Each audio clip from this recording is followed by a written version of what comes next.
Yes, hello. I'm here with Ian, and we're going to summarize the Franz Xavier von Schönwerth folktale, "The Red Silk Ribbon," translated by Maria Tater.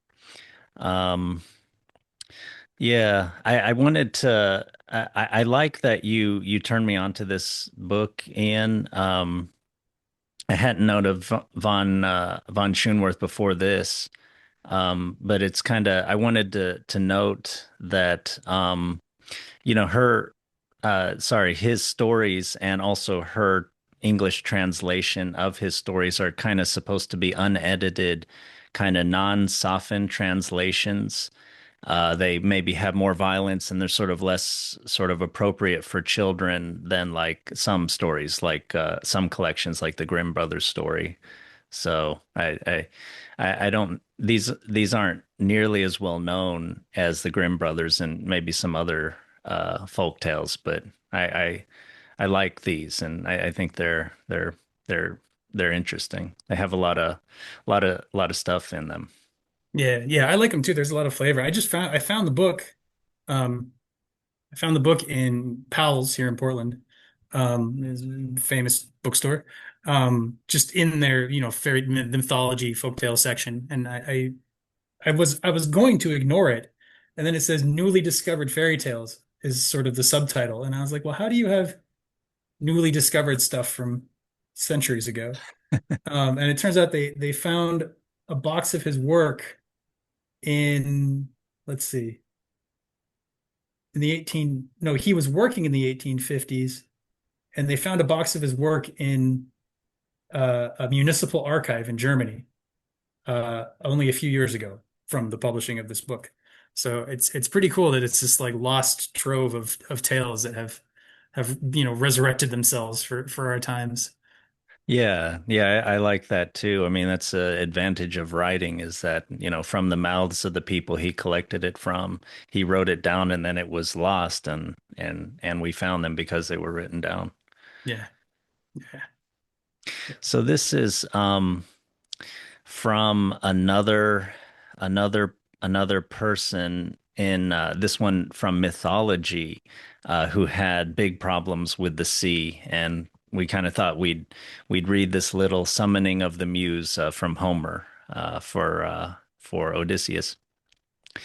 The man for wisdom's various arts renowned, long exercised in woes, O Muse, resound who, when his arms had wrought the destined fall of sacred Troy and raised her heaven-built wall, wandering from clime to clime, observant, strayed, their manners noted and their states surveyed, on stormy seas unnumbered toils he bore, safe with his friends to gain his natal shore. Vain toils, their impious folly dared to prey on herds devoted to the god of day. The God vindictive doomed them nevermore. Ah, man unblessed, to touch that natal shore. Oh, snatch some portion of these acts from fate, celestial muse, and to our world relate. So that was just a little bit from Alexander Pope's Odysseus. And so I guess I'll just give a summary of the story and we'll kind of talk about it. So sure. this is Yeah, I just want to quickly say I love the invocation of the muses. Anytime we can do some invocations, I'm all for that. Yeah. yeah, yeah, I kind of got the idea from like the Dionysus episode and Oh yeah, it's yeah. kind of like that little bit of a sacred or a little bit of invocation flavor. Yeah, I like it. So you said you had a summary of our would-be adventurer in this story. Uh, so Yeah, yeah. So before the Red Silk Ribbon by Schönwerth, he gives a note and he kind of mentions mermaids are highly evolved feminine creatures that dwell in the water but are not restricted to it.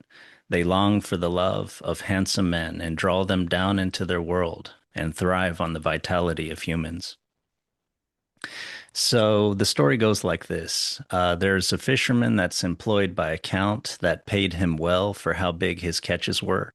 He suddenly stopped catching fish and he lost the employment. So he sat out on the water weeping, And a mermaid came to him and said she was the one who gave him all the fish and then took them away, and that if he wanted more, he'd have to give her something he didn't know he had. And he agreed, and then he caught a large load. He went home and he shocked his wife with the news, and she told him something that he did not know that they had, that she was with child. They were saddened, but said they'd make the boy be a man of the cloth, and they comforted themselves with the catch, which the man then brought to the count, and he became reemployed. Now, when the boy, whom they named Lucas, was of age, he took the vows, but he could not perform his first sermon because he had been promised to the mermaid. So he made a copper, excuse me, he became a cooper, which is like a maker and repairer of casks and tubs, kind of containers for liquid, containers Barrels. for Yeah. water. Yeah. And he went on the road with that. So on the road one day, he saw a bear, a fox, a falcon, and an ant quarreling over how to divide a horse's carcass. Now, Lucas gave the fore and the hindquarters to the bear, the back to the fox, the innards to the falcon, and the head to the ant. And he started walking away, but the bear sent the fox after him to express their gratitude. And the animals gave him the power to change into any of their forms at will. He burst out laughing, and he went on. To test his power, when he came upon some partridges pecking at grain, Lucas turned into a fox and got as many of the birds as he could carry. He then went on and came to an inn where he had the birds roasted. After he went to sleep behind the stove, four men entered and started playing cards, and one amassed quite a small fortune. Lucas then became an ant, crawled over, transformed into a bear, and overturned the table, scattering the money and frightening the card players into fleeing. So Lucas took his catch back on the road and came to a town with a black flag and people in mourning. A king had three beautiful daughters and had decided to make the middle his heir, but the sisters looked so alike that people could not tell them apart. Anyone who could choose the middle could marry her, but if he failed, he'd be executed. So many had tried unsuccessfully, and that was why the town was in mourning. Lucas decided to try his hand, and he espied the castle, which was surrounded by a deep moat, and there was in it a garden, and in that three beautiful girls. He flew as a falcon into it and allowed one of the girls to capture him. She put him into a golden cage in her room and went to sleep. And he emerged as a man in splendid clothing and took her hand. He professed his love to her, and she said she was the middle daughter. She tied a red silk ribbon around her finger that she would use to distinguish her from her sisters. The next day, Lucas showed up at the castle to claim his bride. The king and others mourned for this handsome lad to be the next victim of the executioner, who was getting ready off to the side. But when the three daughters were presented, the middle stepped forward slightly, and he saw the ribbon. Everyone rejoiced at his pick, and he was made heir, and they lived together happily for years. One day, Lucas wanted to go off hunting, but his wife had a bad premonition and asked him not to go, but he insisted. Carrying a deer that he'd killed, he ignored his mother's warning to stay away from water, and he was snatched below by a mermaid. The wife heard the news and mourned him at the stream, and the mermaid came up and said not to worry, that he was happy. She asked to see her husband, and she was shown his face. She she offered her golden comb to be shown his face, and then by giving away her ring and then her slipper, he was allowed to progressively emerge until he was in his wife's hand. And believe it or not, he then turned into a falcon and escaped. The mermaid disappeared and came back and blew sand into the face of the queen, who then turned into a dragon. So the kingdom was again in trouble, and the king announced the need for help throughout the land. A magician came and asked if the princess could endure the difficult cure.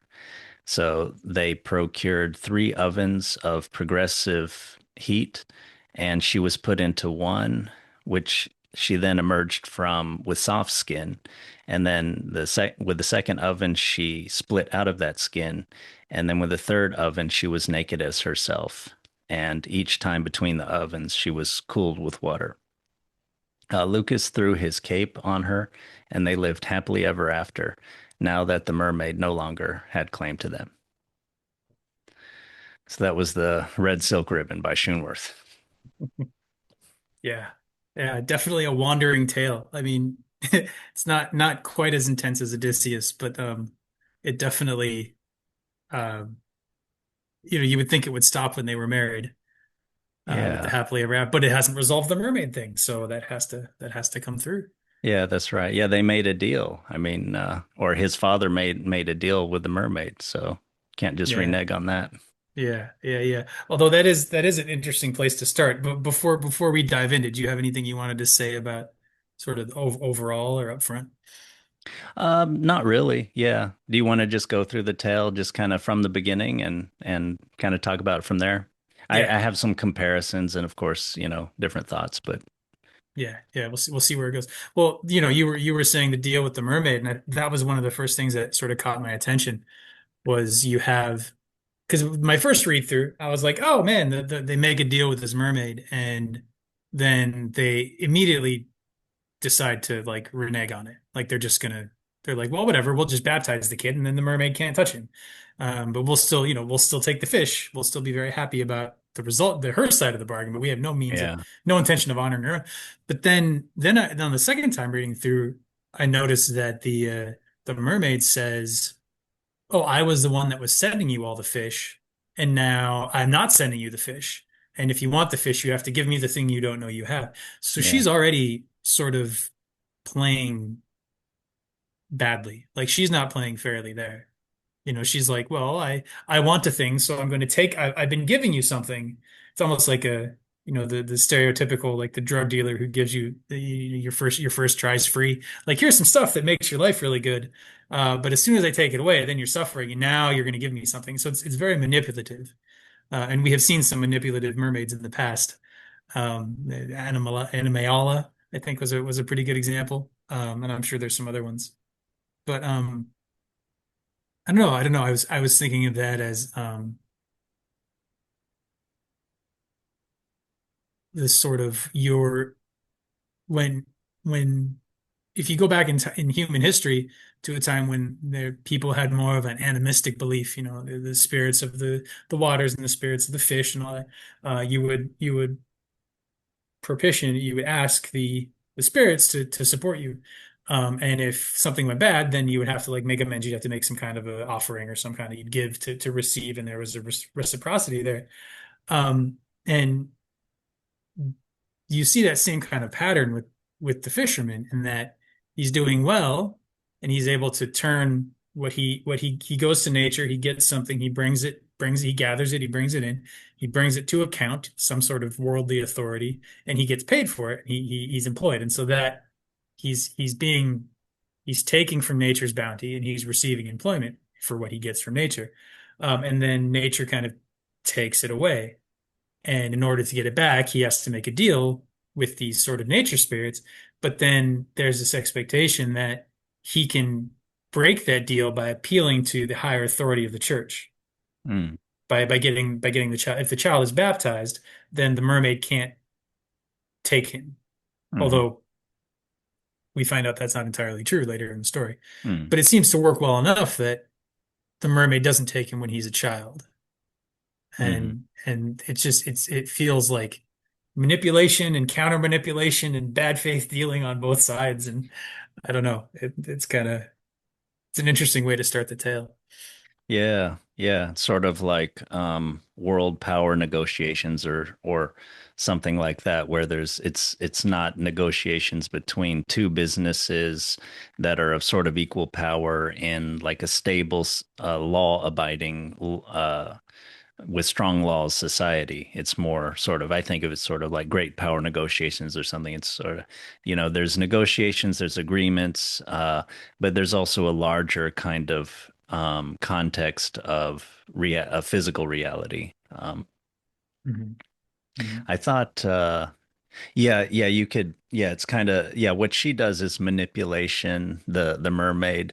But I thought of it as just sort of, so you're looking at the sea, and this comes up in other tales too, where it's just sort of the way she acts is like a personification of the dual nature of nature, that it giveth and it taketh away. It, provides bounty, and then you're having a festival and you love it, and then there's a famine, and then you are facing starvation, and so yeah, it's this sort of this light and dark sort of just side of nature that I thought the mermaid shows here and later on and everything. Mhm. Yeah, yeah, yeah, yeah. That's interesting. It does kind of um like you don't expect nature to be fair in that way. Nature is a little more chaotic and Yeah. um uncontrollable in that sense. Um and I wonder, it makes me wonder about sort of the process at the end with the wife, where she gets turned into a dragon. But we'll talk about that when we get there. I think I'm picking up on like sort of an echo to the process, sort of the purification process at the end. But we'll get there. Um, Yeah, that's very so interesting. yeah. Um, so what did you think about like he he becomes a priest, but he's unable to do his first mass, and so because he still belongs to the mermaid. So something there is still like there's still a relationship there, even though he's been baptized and the mermaid hasn't taken him. He still somehow belongs to them, and he the mermaid isn't described as coming in and stopping his Mm, mass. So it's not a direct assault kind of a, you're mm, mine. But there is something sort of blocking his connection to God. Oh, also yeah. I looked up Lucas, and it means light bringer. So we've Oh, already got great. kind of like a Christ figure, like a redemptive um vibe going on with the main character. Yeah. Oh, Yeah, that's great. yeah. And then he becomes a Cooper. So I don't know, what if you had any thoughts about failed priest turned Cooper. Yeah. Yeah, I had to look that one up. Yeah, me too. Well, I mean, I thought with him, when he becomes a priest and he's not able to perform his duties, I thought that just showed the simple truth of the agreement that the fisherman made with the mermaid. He can't just, yeah, he tried to sort of change the interpretation of the wording of the contract, whatever you want to say. He's trying to get out of it. He's trying to squirm out of it, but he can't. And that's sort Mm, of the relationship we have with nature. If there is some kind of personification of nature that we can bargain with, if you make an agreement with that, that's for real. I mean, you can't hmm just try to use your human words and kind of, oh, we're going to do this little thing, and then we'll be free from it. I think it doesn't work that way. Yeah, yeah. Reminiscent of our pre-recording conversation. It's like trying to like think your way out of a trauma response. Like you can maybe mitigate it, you can maybe sort of work around it and have your life still function with it there. But if you don't attend to the sort of more natural updwellings of whatever the agreement is that's going on in your system, you end up kind of unable to perform mass even if you're a priest. Yeah. I thought it was interesting that he was a Cooper, um, because nature in this case being painted as a mermaid, being painted as sort of water, and he's Mhm. building these containers for water. Yeah. It's just this neat little echo. I'm sure I could probably unpack that a little more deeply, but um, yeah, I just thought it was pretty cool because it's one little line that he's a Cooper. Like it's not part of the story where he's described as building barrels and doing all this stuff, but Yeah. just that one little detail like expands the symbology of the story so much more. Yeah. I really like those little details too. And Yeah, I thought just kind of like you, he contains liquid in a kind of stable, reliable container.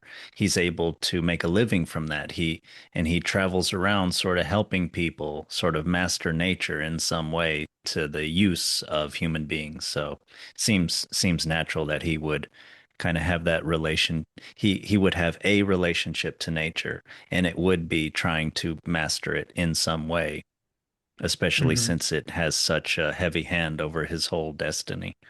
Yeah, yeah. And then actually that's a great like segue into the four animals because he goes from trying to be a priest, which is very like, upward oriented towards God, to sort of going out into the world. So he can't ascend quite yet. He can't, reach the Yeah. happy ending of being a priest. So he goes out into the world and he gets a trade, and then he meets these animals, which is, as I see it, is like he's getting in touch with his instincts. There Hmm. are these things inside of him that are fighting each other. They're Hmm. they're trying to they're trying to decide how to divvy up a horse, which is probably one of the most civilized of the animals, at least in the story, That's what I was you know. thinking. And so they're trying to like, chop it up, and he comes through and he sort of counter to the unjust nature that we were talking about. He comes through and is like, okay, here's how you do it fairly. Like the big animal gets the big bits, the littler animals get the bits that are better for them. I'm not sure about the ant in the head, but ants lead anything, and I don't know what you do with a horse head anyway. Maybe there's something more to that'll reveal itself in time, but I just thought it was kind of funny. But you see him sort of like he comes in as sort of the civilizing force, or the moral balancing force into this natural conflict. He resolves it, and everybody gets in their right place. And then those forces that were at war now are become his friends. They owe him a debt, and he can now call upon their powers. So it's very shamanic in that way. Like he's made a deal with the bear spirit and the fox spirit and the ant spirit and the falcon spirit, and he's able to use all of those to he uses each of them at least once in the story to like forward his adventure. And I just think that that's sort of like, if we want to talk about the mermaid as the deal with the mermaid as a deal with nature that goes unresolved, that will leave a conflict inside yourself. And here he begins to start making amends with that conflict, not with the mermaid, but just with nature in general. And so he gains power thereby and is able to be more effective in the world. Yeah, I thought pretty much along the same lines, and just looking at it in terms of his development. So he can't become a priest, but then he goes into another way, and then maybe he descends or he goes laterally, but he is kind of ascending in some way, get and in a more sort of primitive way, getting in touch with his uh he does something more humble, I should say, with becoming a cask and tub maker, the cooper. And then yeah, he goes on and he's traveling, he's open to everything, he's going forward. Even though he couldn't go up, he's going forward. And then yes, yeah, getting in touch with himself, getting in touch with deep nature and animals of the forest. There's nature of the sea here, but now he goes sort of the opposite way, deep into the forest, and he's getting strength from that. So, Yeah, yeah, yeah, yeah, yeah, yeah, yeah. The forest is like, because they can both be symbols of the unconscious. The obviously the water, the thing that you have to like kind of dive into. But the forest also you can wander into and get lost and have no idea where you are, and suddenly come upon this thing, and it's a monster, it's a castle, it's an abandoned castle, it's a giant's camp, it's whatever it is. It's always in the forest. yeah. Um, yeah, yeah, yeah. Yeah, and I hadn't thought of them as being forest creatures, but sort of things that are inherent to that sort of other world, that sort of nature world, or that unconscious space. Yeah. Yeah. Yeah. Yeah, and he helps them out and they express their gratitude. This is somehow different from the way that his father was with the mermaid. It's more open, it's more, well, I'm using the word natural too much, but it's more open, it's less transactional, or especially in that it's less transactional in that he he did what he wanted to, that's in his power, that helps them truly, and then they express gratitude, and then that helps him truly. And I think it's funny that he laughs at the end of that. It's like he's exulting in his power. He leveled up in some way. It's this burst of the expression of the soul at this Mhm. sort of coming into touch with and gathering up, and these forces. Yeah, yeah. I was struck by that line too, because again, one little line, but it has such an impact. Um, and I hadn't really realized this until we were talking about it again before the cameras went on. But the thing I was mentioning to you about the memory reconsolidation as sort of the underlying neurobiology of why most therapy works, sort of holding, being able to contact a stuck pattern in our system, hold it as a witness, so not being overly identified with it, but having this sort of witnessing while still feeling the emotions and the panic responses that are in there, and then kind of holding that balance between the two until a third thing comes in that can show why the story that the struggling part is believing isn't true. So it gets new information and it can kind of rewrite its code. And when you go through that process, the way you know you've sort of unlocked that old memory, that's why it's called memory reconsolidation. You've consolidated this memory, you want to open it and reconsolidate it with more up-to-date facts. Mm, Uh, when you open it, you will often laugh. You will laugh or you will sigh. The physiological response in the body is one of surprise. So you either like, oh, people talk about aha moments. Like that's exactly yeah, what an aha moment is. It doesn't always have to be trauma. It can just be like, oh, I believe this thing about the world, and now I see this new information come in, and I yeah, was able to sort of make the connection between the two. And aha, my other understanding was wrong. Whether that's about Archimedes in the tub with the lever or whatever it was in the Eureka story from nice. or we're talking about somebody with some kind of trauma response in their system. It's that same laughter. So it's really cool that these German folktales would have picked up on something that this is relatively cutting edge neurobiology as far as I know. Yeah, yeah, that's brilliant. I'd like to look more into that, or even my sort of original plan was to collect folklore. I did that in college for a class, and that's what started me on this whole journey that sort of I taken up again with the podcast. And yeah, we've got to bookmark that and kind of talk about that more and kind of look into that more about how that sort of, I think we're both sort of interested how things kind of spontaneously come up from people, and and stories and gatherings and all that stuff, not using too Yeah. many abstractions, but Yeah, yeah, just the way all of our systems kind of plug into each other in a yeah. beneficial way if we don't get too um I don't know. It can obviously get complicated and go wrong, but it doesn't have to, you know. Maybe that's one of our big themes of our conversations, is how to guide it the right way, that soul leadership kind of thing. Yeah, yeah. I like that. So where were we in the story? This is Uh, so he laughs and he goes right, on. right. He has the powers of the instincts of the bear, the fox, the falcon, and the ant. And I guess he Oh, he next he uses kind of, it to get rich. That's right. yeah, basically, He yeah, uses it yeah, to rob a bunch of gamblers.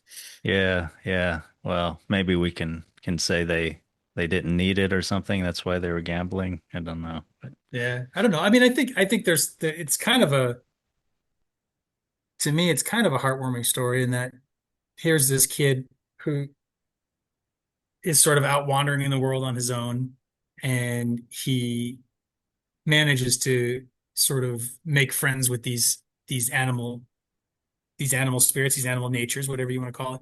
mhm, And so he's able to use them to his advantage. And mm, so he goes from being this sort of lonely wanderer to somebody who has he he gets the food that he needs, the partridges as the fox, and then he gets his sort of animal needs met, and then he goes into town and goes to an inn, and finding shelter and food and money. So he kind of gets his human needs met with them as well.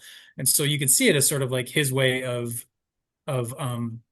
learning how to, instead of being a priest and just appealing to God of like, okay, I have to come to terms with my own life.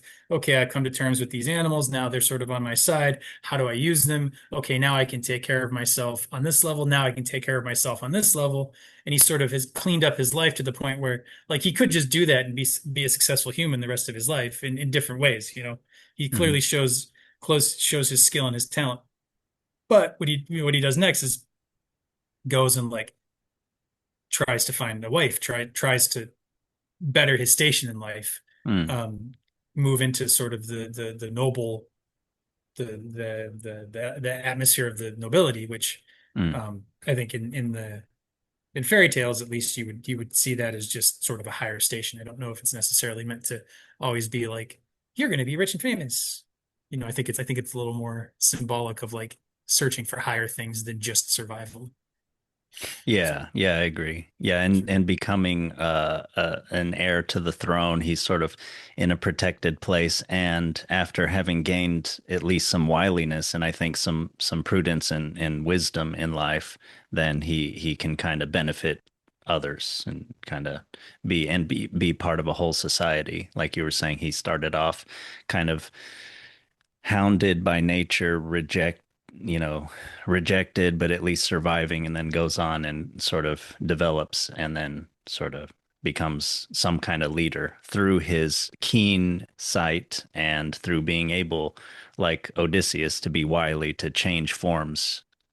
With not Odysseus does that literally, but with in this story, the Lucas does that literally, changing forms to fit the situation and uh, and make his way forward in the story. yeah, yeah, yeah, yeah. I mean, definitely.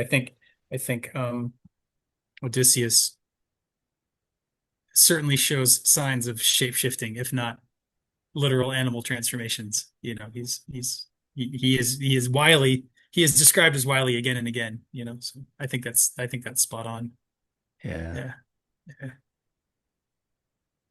So yeah. So then he's sort of made good for himself and is now chasing maybe the good, the true, and the beautiful rather than just survival. Hmm. And the beautiful being the princess, um, as she is described. But I like the description of the king because I think it was this one where the king is described as he's made this vow that whoever wants to inherit my kingdom has to guess which one the middle child is because he's decided the middle child is going to inherit his kingdom. And if you don't guess, you're executed. Um, And then later at the end, after he figures it out, there's a line that says, the king had been regretting his vow for a long time and had been distressed by the bloody end taken by so many innocent suitors. And he was happy to give the hand of his daughter to a successful suitor. So like even the king was like, what the hell am I doing, guys? He still does it, I guess, operating under the king's word is law. So when he makes a decree, he has to stick by it in order for his word to have symbolically, metaphorically, the king's word has to be law. So if this is what the law has been, even the king can be upset by it, but he's made the law, so everyone abides by it. Mm. Um, you know, Yeah, it's a little like the fisherman. I mean, not knowing what he was bargaining for hmm. originally, Yeah, that's leading to interesting. death and everything. Yeah, that's interesting. That's interesting. That's sort of because it would make sense that the king figure would be, if we're speaking psychologically, um, the king figure would be a stand-in for his father, would be a stand-in Mm. for like if he's going to be the heir to the king, like he's taking on the masculine leader, the sort of trial run of the masculine leadership, or the secondary, he's stepping into that role. And Hmm. so, for us as people, when we want to do that, we have to sort of our image of our father is the thing that stands in the way. Our relationship with our Hmm. father can sort of stop us from stepping into our own masculine leadership because Hmm. the blessings and the failures of our father are the things that we have to step through to grow into our own manhood, our own adulthood. Mm. Mm. And yeah, I really like that comparison of the sort of the bad deal and the regret on both sides. Yeah, it's cool. Yeah, and I had so yeah, that kind of that thing of sort of having the problem with your birth father or problem because of your birth father, that sort of remind, and then later on going into some type of kingship kind of father relationship. That reminds me of the Iron Shoes, where at the beginning of the story, the gardener's son is like kicked out of home. And then he goes around the world, suffers, gains a marriage, and then he comes back, and then now his father can't recognize him, which is a trope. But also he starts to have a relationship with the king. Right. Yeah. Yeah. Yeah. Yeah. Yeah. The sort of the father, the archetype of the father rather than the individual father. Yeah, yeah, Yeah. Yeah. That's cool. Yeah. I had forgotten that part of the Iron Shoes that he comes back and isn't even recognized by his father. But I could see that fitting very well in here too, that if the fisherman was at court, he wouldn't recognize his son or something like that. yeah, yeah, right. Yeah. In this Yeah. story, the fisherman father doesn't really come back, right? I don't The think son. so. Yeah, he goes off into the world, as soon as he's born, basically, he becomes a priest. Like that's the way the details in the Yeah. story. He's born and then he's a priest, and then he can't be a priest, and so he becomes a cooper, and then he goes on an adventure. Yeah. And he's out of the house at that point. So mom and dad are long gone. Right, right. Yeah. Yeah. But he's not done with sort of the feminine character of his birth, the mermaid, and he Hmm. he has to wrangle with that in all sorts of ways and risk death and being forgotten and all that stuff. Yeah. Yeah, yeah, yeah. I mean, it's interesting because you have him he sort of steps into his power like we were saying, and then he goes to the ruler archetype to sort of find his match, to find his his missing feminine half. In the platonic sense that we're all sort of looking for that other half, not so much as in a person, but in ourselves. Um, Although we often confuse the two. But so he's sort of trying to grow himself in that way. And it shows him being ready for it because he turns into the falcon or the hawk, whatever one it is, the bird, and he goes into the garden and he's put into a golden cage. And when he turns back into a human, he's dressed royally, he's dressed well. So Mm, there's some sort of a recognition of him as like through his skill, he's made his way into the castle. And when he reveals himself in his true form, he is shown to be worthy of the castle. He's not mm, in, you would expect somebody who's been wandering and sleeping in inns behind the counter and like uproaring gamblers and stealing their money. Like mm, this dude's probably a little raggedy looking. mm, But here, when he reveals himself to the princess, he's made ready to marry the princess. And so there's no purification process of him that needs to happen. But there's still this split between like the feminine half that is his wife, that is the princess, and the sort of natural wild feminine of the mermaid, of whatever that deal was. mm, Um and to the point where the mermaid gets him because he goes off hunting and is not and does not listen to his wife's premonitions. So she has this intuition.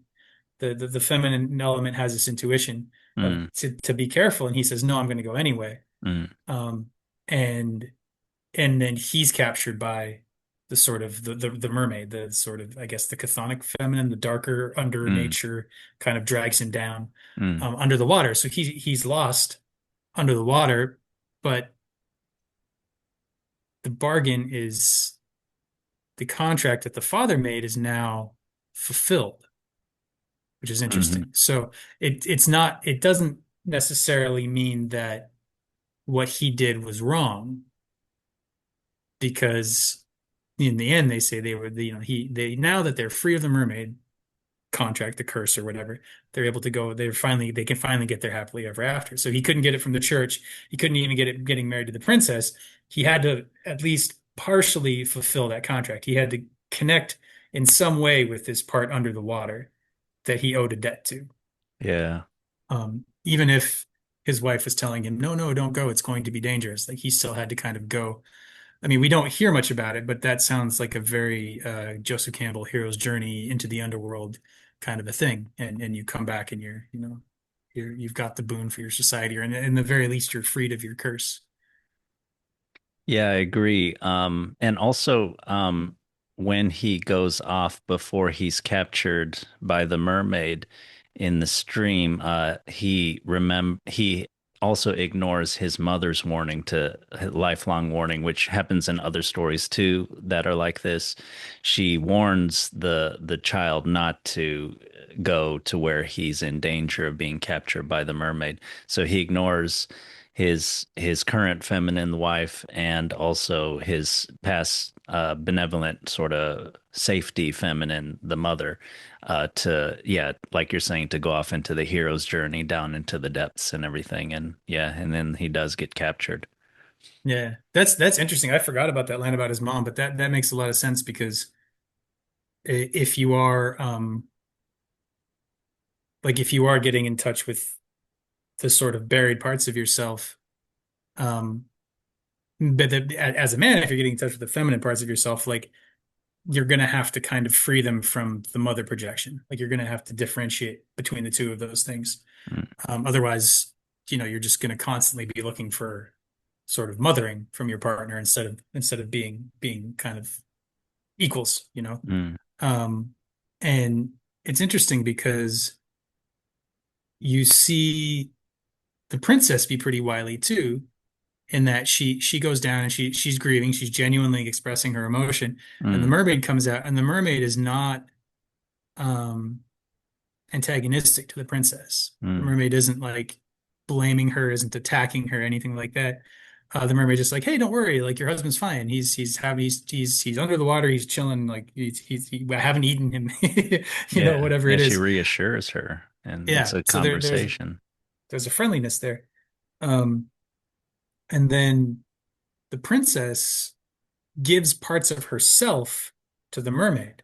So Mm, she starts with the comb in her hair, the golden comb. So she takes, gold being sort of, I don't know, purity, sort of royalty, sort of high or something. She takes mm, something precious and she gives it to nature. She gives it to the natural feminine. mm, And she get so that's sort of the combs in her hair. So then she gets to see her husband's head or his eyes or something above the water. Then she gives the ring, which is closer, more. I mean, it's the finger, but it's the body. mm, And he's brought up to the point where she can see his torso. And then she gives the slippers, the golden slippers or golden shoes to the mermaid. So she gives like top, middle, and feet all over to the mermaid as like a gift. And I mm, wonder if that's actually why the curse gets broken, because nature has been paid finally with something golden. mm, Even though he has to escape by turning into a falcon, because mermaids are graspy, gollumy little little mm, characters in most of these stories. They're very, very, very hold on to what they think is theirs. mm, You have to escape it wisely, mm, um, rather than just being like let go. But yeah, it's just sort of the transformation that the offerings that the princess makes, um, and then the princess turns into a dragon. The mermaid turns the princess into a dragon. So if mm, we are talking like evolutions of the feminine archetype in a man, I guess, or at least in general, like she's the wife and she's this mirroring of the mother, like you were pointing out, but then she sacrifices certain parts to the more wild feminine, and then the wild feminine comes into her and she turns into this dragon. mm, Um, and so, which when you're processing any kind of mother wound, like you'll often have to process like the devouring mother, the part of your mother that needed you to be a certain way so that you fit her ideal of what a child should be. I think that happens to a lot of people. It's not really the mother's fault. It's just part of growing up as a human being. yeah. But that is like a common mother wound, that the mother is a dragon, and oh, we're all afraid of her. I mean, Iron John, the Iron John story. In order to free Iron John, in order to free the wild man, the prince has to go steal the key from his mother. Like Mm, there's some sort of a, like, you have to take that power away from your mother, whether she's holding a key to your wildness, or her wildness is representing a dragon that's going to eat you, mm, or the stereotypical dragon that's guarding the princess. You have to confront the dragon mm. to rescue your feminine nature. You have to confront the devouring feminine nature. It's kind of that sort of mirroring goes on in a lot of fairy tales, and you see it here where the princess gets turned into a dragon. But because the guy's already done so much work, we get this sort of magical magician guy that just runs her through the process of the three ovens, and she's kind of done. So Yeah, that was a funny ending. Just the king sends out word, and then it's, I don't know, maybe that's a symbol that through the Cooper's help, everything's kind of healthy now. And so the king sends out word, and then yes, the right magician comes along, and it's just you have to suffer through these three repetitive trials, and you have to have it burned off. Of course, there's fire burning off water, heat and water, but yeah, it just kind of works out at the end there. yeah, yeah, yeah. It feels like, I don't know. It feels both kind of like Deus Ex Machina, like, oh, did they just pull out something Yeah. magical at the end? But it also feels kind of earned, because he's done so much work Yeah. at this point, and there's something about the final process being a little more automatic that kind of still rings true for me, because he's kind of paid up front to be ready for this thing. So when it happens, it just sort of like the natural system of the, like you said, he sort of cleaned up the kingdom or whatever, so that the social system is able to sort of help process this feminine energy back into, um instead of keeping them separate between sort of the mother wife and the wild mermaid. You can kind of join them together. And they probably had a pretty good marriage after that, I would assume. Yeah. Yeah. I thought, yeah, he's basically paid his debt. I mean, he's lived under this curse his whole life, and he does actually sacrifice himself to sort of maybe almost like Jesus going into hell. It's he sacrifices, he does that, he does go into the underworld. And then yes, because of all the investments, all the wisdom he's had, they kind of save him. The princess as part of her kingdom, and the king as part of his kingdom, and the whole kingdom with the proclamation. And then the magician comes, and you could maybe talk about that sort of like bringing back the god, or the something like that, that he was ignored at the beginning of the story by because he was cursed from below. um, Another thing I thought about his sort of the recompense, or the the dragon and everything at the end, all the chaos that happens at the end of the story when he finally does go down into the depths of the stream. It makes sense because in the story to me, because he had skipped over that part. He was always destined to go and pay his father's debt, to always be claim. Nature, once it claims somebody, you can't just sort of do some man's magic and sort of just, oh, he's just gonna we're just gonna pretend that doesn't exist, and he's just gonna be a priest or something like that. Like it really has to come full circle. And there was a chance of that happening when he approached the kingdom. There's all these people dying. He has this impossible task, but then he uses his magic instincts to just fly over all that. He becomes a falcon. He goes over the deep moat and the wall of the castle into the garden. He kind of like skips a lot of steps, a lot of suffering, and a lot of trials, and just goes straight into there. And then is just picked up by the princess. She brings him up to her room, and he's given the golden cage and the nice royal garments and whatnot. So he kind of skipped over that part. So the curse was still hanging over him. He still needed to go through the trials, and then that's what happens later on when he goes hunting, and his you could say like his unconscious is kind of still knowing that he's incomplete in that way. He still needs to pay his debt to chaos, to nature. So Yeah, that's great. That's great. Yeah, I had actually forgotten the the sort of state of the kingdom before he arrived. But yeah, everyone was dying, everybody was in mourning, and yeah, he resolves that. But then also I really like you point out that he goes over the moat. And again, that's avoiding the water. yeah. Um yeah, that's really cool. Yeah, talking about little details again. The story mentions it's a deep moat. I mean, why would they? It's funny that they have that little detail, but it makes you think of the depths of where the mermaid is lurking, you know? Exactly. I'm sure the mermaid's in the moat. Yeah. Yeah. Well, anything else you thought about this story? I thought this was very good. I'm glad you chose this one. Yeah, I liked it. I liked it. I like them when they have more complications. Like I Yeah. think I mentioned it a bit ago, but like, you would expect most fairy tales when he marries the princess, that's the end of the story. But Yeah. here we have like the whole kind of third act to it, or fourth act, or whatever it is, with him actually finishing the bargain and fulfilling the contract. Um, and also sort of the feminine element helping to process whatever it was that was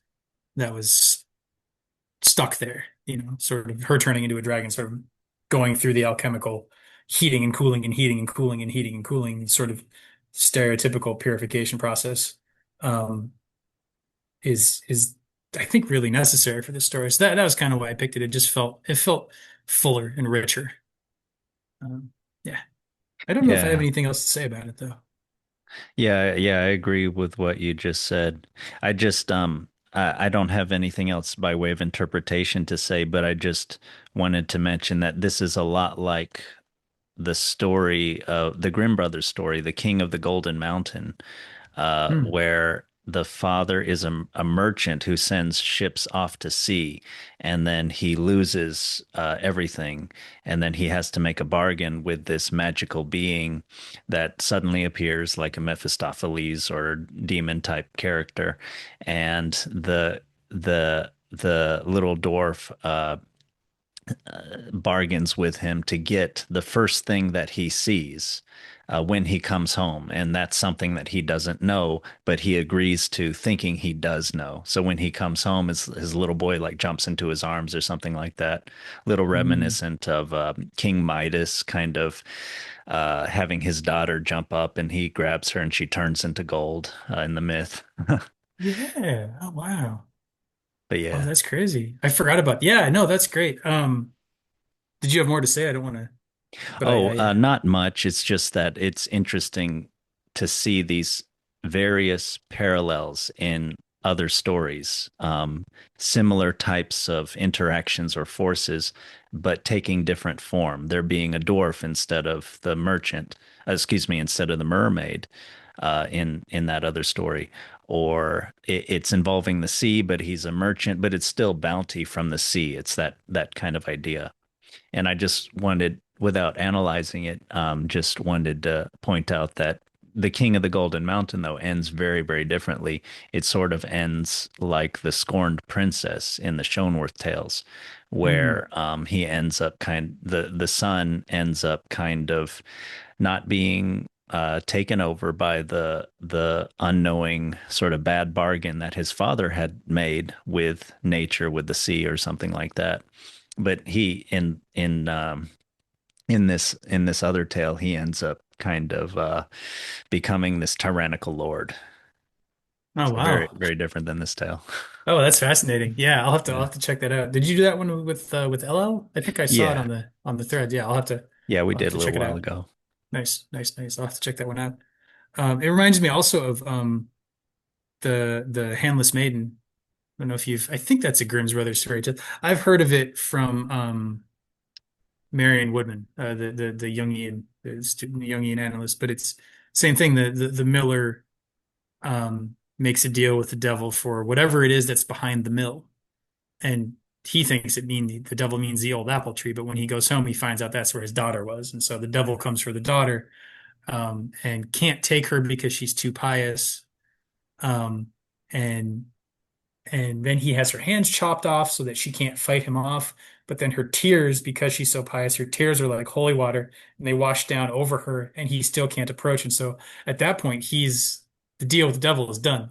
Like she manages to sort of holy water him out of the picture, and then she has to deal with the fact that she lost her hands to it, to the devil, and then that the fairy tale kind of goes on from there. But again, another parent making deals that they don't know exactly what it is, but they still agree to it. You Yeah. know, sort of the arrogance there, the sort of like, oh, it'll be fine. I can get away with it. And Yeah. being told no, you can't. It always comes to. Yeah. And I mean, I'm not a parent, but I would wonder. I mean, so first of all, there's a realistic aspect to that. But second, I would wonder that's kind of something that you have to do as a parent. You just don't know what the consequences are always going to be, and you have to take actions. But there's just, there's so much just chaos out there that you don't know what exactly is going to happen. Yeah. And the interesting thing was, and me and LL did that story too, by the way, like kind of a long time ago, the Hmm. girl without the hands. Oh, Um, right, right. but yeah, she has to make her way out into the world after she doesn't have hands, and but she's protected by her piety. In The King of the Golden Mountain, the boy is he like steps up and negotiates with the dwarf, and he shows himself to be like a master negotiator where he's bargaining with this guy and wearing him down for like hours at the age of 17 or something like that. And Oh, so he wow. has this power of the mind, but then yes, he's not pious, and he ends up kind of becoming, yeah, tyrannical. Huh. Yeah, I'll have to check that one out. That sounds pretty fascinating as far as like how what slope he slides down there. Yeah. Oh, what was I? I was going to say something. Oh, yeah. It's interesting. What you were pointing about like that's kind of just the way it goes for parents. I think that's similar to what I was pointing to when I was talking about like the devouring mother. And I have this theory that we like it's kind of built into the human experience that we will be born incomplete or struggle, still trying to figure out who we are, as opposed to a lot of animals that are born kind of ready to just go. Horses Yeah. will get up and run like right out of the womb. Yeah. Humans have a harder time with that. I think we're maybe born a little prematurely because our heads are so big. But Mm. we're born and there's no way to tell as a parent, especially as a new parent, but even if you second and third kid, there's no way to tell like who this being is that you are now in charge of. And That's right. Yeah. there's no way to tell like the deals with your own devils that you have made that get, the parents, the ancestral trauma, the stuff that gets passed down generation to generation. If your parents relate to anger a certain way, you will relate to anger a certain way. And then you as you're growing up, you have to deal with the fact that, oh, I learned this from my parents and it's unhealthy and that's theirs, but I've developed these mechanisms from that and I have to take responsibility for that. And yeah, I think I'd never thought of the sort of irresponsible fairy tale parents as just being a metaphor for what it's like to be a parent when you don't know how to raise a child, a specific child, this specific being's Yeah. needs. Yeah, that's really cool. Yeah. I like this. One reason I like these fairy tales is they don't they don't BS you very much. It's kind of funny to say that because they're full of magical beings and everything, but it's kind of a realistic kind of magic. It's not wishful thinking so much. I mean, there's fantastical elements of them, but they're not really that fantasy. They're still pretty grounded in some way the patterns of human life. Yeah. Yeah, and I think that like you were talking about Von Schönwerth at the beginning, and I think even the Grimms maybe originally had it be a lot darker and then they got cleaned up. But like it's that earthiness, it's that creepiness, it's that like death and destruction and that weaves its way through these stories that give them the like the more honest feeling, I think, Yeah. because like life does have its sufferings, Yeah. whether it's because the mermaids took our fish away or because of something else, it's still there. Yeah. Yeah. The last thing I was thinking of, I guess we didn't talk much about sacrifice, sort of this, because this Mm. story reminds me of actually a Korean version of Cinderella that I once collected as a folk tale, actually from my own mother. Um, Wow. but in that version, so it's a seaside town and nobody's catching any fish. And they find out it's because the sea god wants a wife, wants a virgin sacrifice. So there's this girl there who has a blind father. He can't catch any fish, or, he's sort of, I don't mean this in like a judgmental way, just sort of useless for the town and for himself. He's not able to catch any fish for real.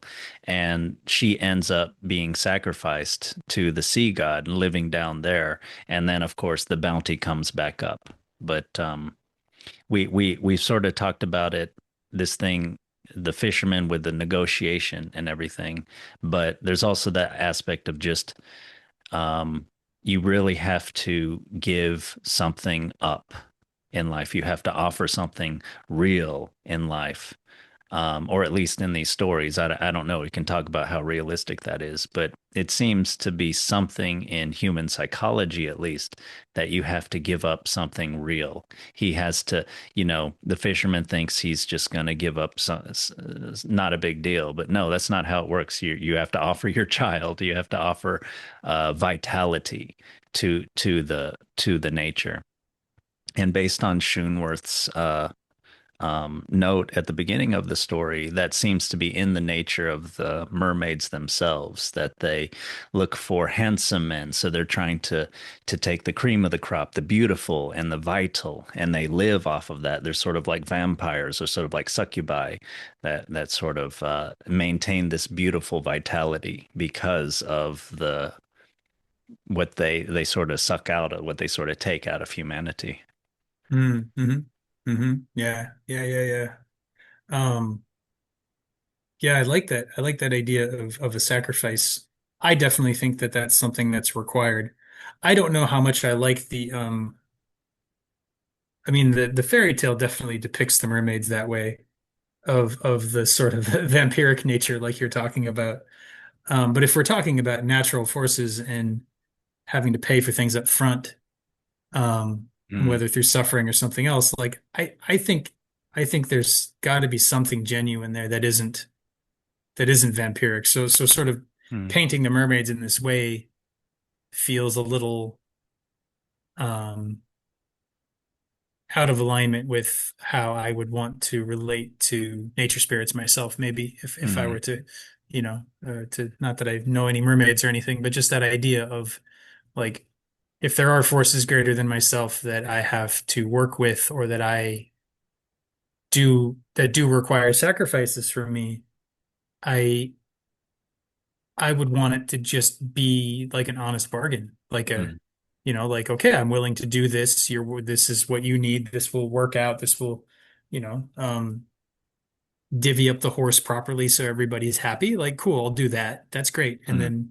and then I'll go on my way. And if you want to teach me how to turn into animals, great. I'll take that too. mm, I like that kind of relationship with the spirits. I don't particularly like the ones where it's like adversarial in that way. mm. And I don't know, maybe there are spirits that are adversarial, but I would be very cautious myself um, assuming that it would work that way just because our culture is so indoctrinated against nature and against taking care of nature and sort of, it's almost like saying like, global warming is happening because we haven't sacrificed our children to the sea gods. It's like, well, you know, um, I don't know, maybe that's a bit of a stretch, but the punishment there is not so direct, and it's what it's asking for is not so vampiric. I think it's asking for something a little cleaner of an Mm, exchange. I like to trust that nature is cleaner in that way, mm, or the natural spirits or whatever. yeah. Yeah, it's different ways of looking at it. I guess I see the usefulness of it in just there's some things that you have to be careful of. So, Mm, um, if you're using these stories to teach people in general, you're sort of training their cognition in some general way and their emotions. And there are certain things in life that probably or I could see the usefulness of sort of being scared of. And so if you think of there being an antagonistic aspect to nature, then you'll be more careful of it than if you view everything as in terms of harmony. hmm Um, but anyway, it's just yeah, it's a certain it seems like part of a certain worldview that could work. Um, but for me, Yeah. I also, yeah, see some maybe downside to that, or for myself, I don't have that sort of antagonistic idea. Although what you pointed out as looking at this from the perspective of human nature, in the in society, it seems to it it seems to work. Although Yeah. I also haven't had to live out in nature, so I haven't had to worry about like breaking my leg out in the middle of nowhere and dying because of that, because I wasn't watching out for 1 second or something like that. I don't know. Yeah. No, that's fair. That's fair. I mean, I have a sheltered and privileged life and don't have much of a relationship with the wilder forms of nature, externally or internally. But I like your refinement because if we are talking internally, there are forces inside of us that we can't just trust, that we have to be watchful of and be attentive to kind of all the time. And really, like, I don't want to say that they're evil in that like they just need to go away, but evil can definitely come of them due Mm, to our lack of awareness, mm, due to our not really pay, if the father in that moment had been aware and been like, well, I don't know. I don't know what I don't know that I have, so I don't know that I'm willing to offer that to you. Is there something else I could do? Like if he was that self-aware of how bad the bargain might turn out for him, he might have, avoided the whole story. Um, mm, so being cautious in that way is I think your point of sort of refining it in that direction, I think that's a good point. Yeah. mm. Yeah. Yeah, yeah, it seems useful in some way, which seems like what these folk tales are kind of providing. They're some sort of entertainment and maybe even some sort of Elenchus or sort of like change, relieving of tension and changing your mind in some way, getting a mythos kind of shared among groups of people in a culture. And it seems primarily like you entertainment that is useful. So I would just wonder what the use of it is. Yeah. Yeah. I mean, I know that teaching people things or trying to teach people things, often we learn better from stories than we do from direct, idea to idea instruction. When it's told within a story, there's more context for our brain to sort of grapple with the idea as a whole. Whereas when it's just told as a statement of scientific or philosophical fact, it doesn't necessarily integrate with as many parts of ourselves. So I think stories are more powerful that way. Yeah, yeah, I agree. Yeah. Is there anything else you wanted to talk about with this story or compare it to? No, I don't think so. I think that feels good, man. Yeah, we got the whole thing out and went a couple other places too. So Yeah. it's Yeah, good. well, thanks. I really enjoyed this. Yeah, likewise. Okay. Likewise. Take care.